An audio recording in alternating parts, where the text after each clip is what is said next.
काम करती थी। धूप खिली थी और रानो अपने खेत में मटर के पौधों को पानी दे रही थी। तभी उसकी सहेली टुनटुनी वहाँ पहुँची। अरे रानो, इतनी कड़ी धूप में क्यों मरी जा रही हो? चलो, नदी किनारे अमरूद के पेड़ पर सब दावत कर रही है।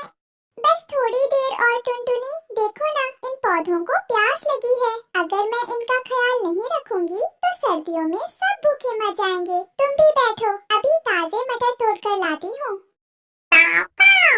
रानो, तुम भी पागल हो।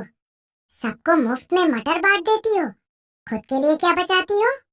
कालू भाई, बांटने से कभी कम नहीं होता। जब मिट्ठू और तोती के बच्चे भरपेट खाते हैं तो मुझे जो सुकून मिलता है वो इन मटरों से कहीं कीमती है। तभी मिट्ठू तोता और उसकी पत्नी तोती भी वहाँ आ पहुँचे। पूरा माहौल चहचहाहट से भर गया। शाम ढलने ही वाली थी कि अचानक आसमान में एक भयानक परछाई मंडराने लगी। वो एक खूंखार चील थी जो एक जख्मी जादुई लोमड़ी का पीछा कर रही थी। लोमड़ी के शरीर से सुनहरी रोशनी निकल रही थी, लेकिन वो बहुत कमजोर पड़ चुकी थी। कोई बचाओ! ये चील मुझे मार डालेगी। आज तेरी जादुई शक्तियाँ मेरे काम आएंगी। भागकर कहाँ जाएगी? लोमड़ी बदहवास होकर रानो के मटर के घने खेत में घुस गई और पत्तों के पीछे छिप गई। चील ऊपर मंडराने लगी। मिट्ठू, कालू, जल्दी देखो, वो जालिम चील उस बेचारी लोमड़ी को मार देगी। हमें कुछ करना होगा। लेकिन रानो, वो चील हमें एक झपट्टे में खा जाएगी। नहीं, अगर हम सब एक साथ हमला करें और उसका ध्यान भटकाएं तो वो डर जाएगी। कालू भाई, तुम अपने पूरे झुंड को बुलाओ, मैं और टुनटुनी कंकर गिराएंगे। शुरू हुआ एक बड़ा मुकाबला। कालू कव्वे ने शोर मचाकर पूरे जंगल के कव्वों को इकट्ठा कर लिया। सैकड़ों पक्षियों ने मिलकर चील पर हमला कर दिया। चील घबरा गई और वहाँ से भाग खड़ी हुई। चील के जाने के बाद रानो दौड़कर लोमड़ी के पास गई। लोमड़ी के पैर से खून बह रहा था। डरो मत बहन, तुम सुरक्षित हो। तोती, जरा वो करवे नीम के पत्ते लाना। टुनटुनी, पानी लाओ।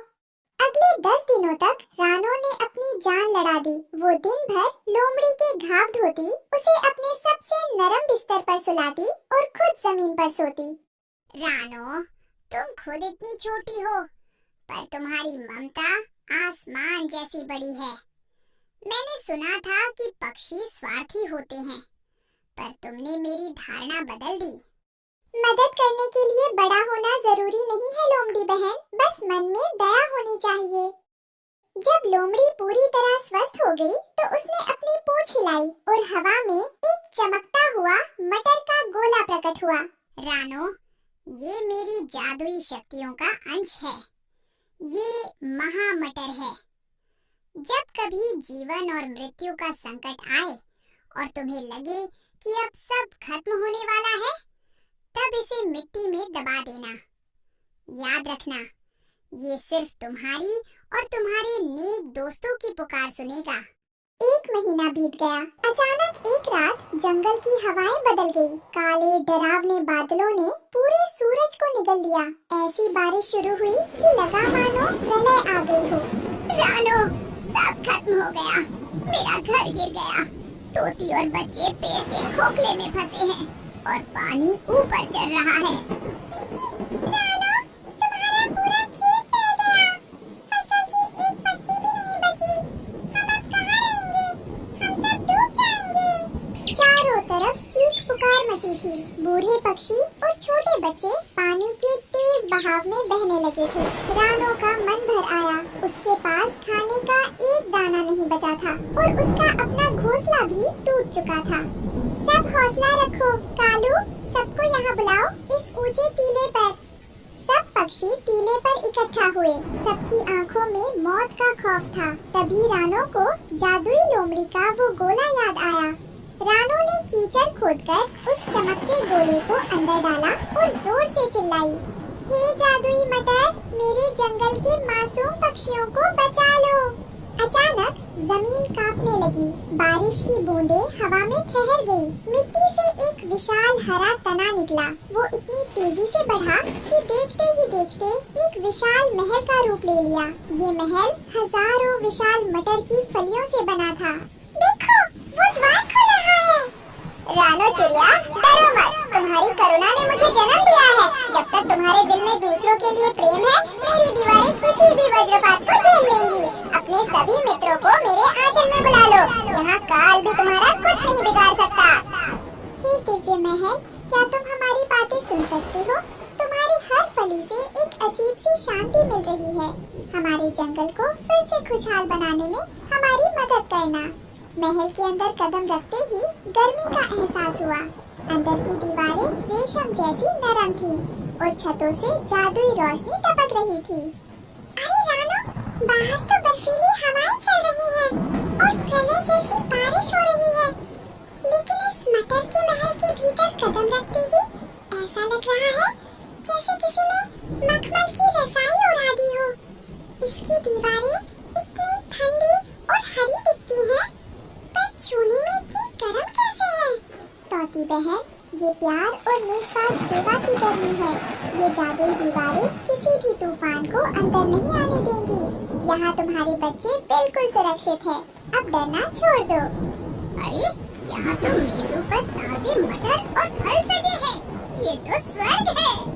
महल के बाहर सूखी सूखी जमीन पर अचानक मीठे मटर की एक ऐसी खेती लहलहा उठी जो बाढ़ के पानी के ऊपर तैर रही थी। दोस्तों, ये हम सब की एकता का फल है। कालू भाई, जाओ और जितने भी पक्षी बाहर फंसे हैं सबको यहाँ ले आओ।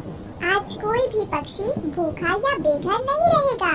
पूरी रात तूफान चलता रहा, लेकिन मटर महल के अंदर उत्सव का माहौल था। सबने मिलकर रानो की जय जयकार की। रानो, मैं हमेशा कहता था कि दूसरों की मदद करना बेवकूफी है। आज अगर तुमने उस लोमड़ी को न बचाया होता तो आज हम सब इस पानी में समा गए होते। कालू भाई, अच्छा काम कभी बेकार नहीं जाता। आज से ये महल हम सबका है। रानो, तुमने हमेशा दूसरों की मदद की, इसीलिए आज कुदरत ने तुम्हारी मदद की है। अकेले का सुख सुख नहीं होता टुनटुनी, जो साथ मिलकर बांटा जाए वही असली खुशी है। जब सुबह हुई और बारिश रुकी तो पूरा जंगल नष्ट हो चुका था, लेकिन रानो का वो जादुई खेत और महल अब भी वहाँ था। रानो ने वो जादुई बीज सबको बांट दिए ताकि हर कोई अपना खुद का सुरक्षित और जादुई घर बना सके। उस दिन के बाद उस जंगल का नाम मटर वन पड़ गया, जहाँ प्यार और सहयोग की सबसे बड़ी फसल उगती थी। इस कहानी से हमें सीख मिलती है कि दूसरों की मदद करने के लिए धन या शक्ति की नहीं, बल्कि एक साफ और दयालु दिल की जरूरत होती है। जो दूसरों के लिए घर बनाता है, ईश्वर उसके लिए स्वयं चमत्कार के द्वार खोल देता है।